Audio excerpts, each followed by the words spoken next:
皆さん、こんにちは。今日は非常に嬉しいニュースがあり、動画を作りました。タイトルとサムネイルにもありますが、私の大好きな漫画の一つである異世界おじさんがついにアニメ化決定しました。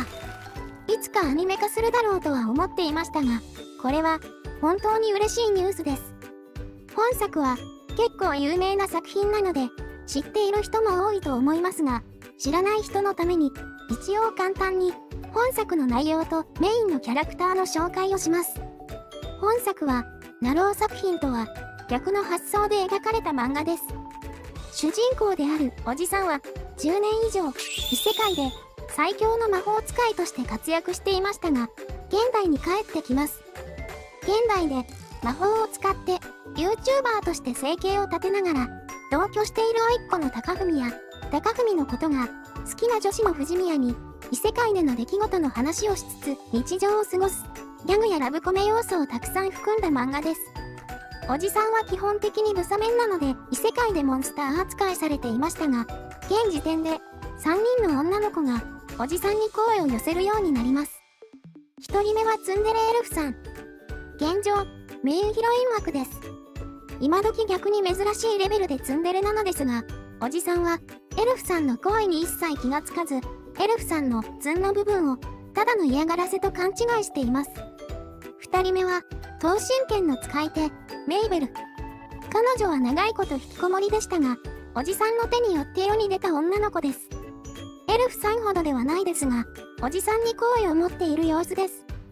とても可愛いのですが、引きこもりの期間が長すぎて、性格がやや暗めです。3人目は勇者のアリシア。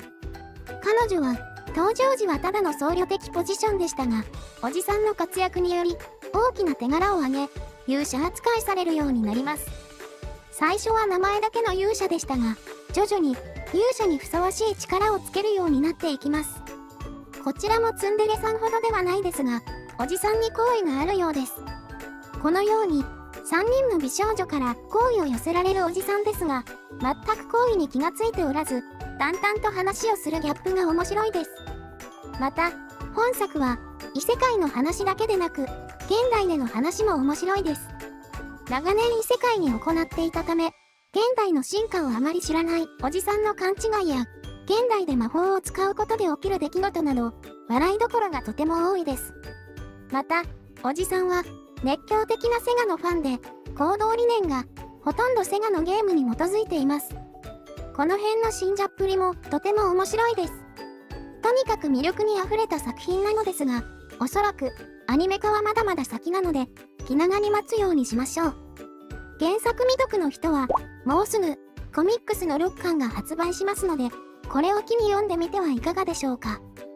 それでは、今回の動画はここまでにします。ご視聴ありがとうございました。また、次の動画でお会いいたしましょう。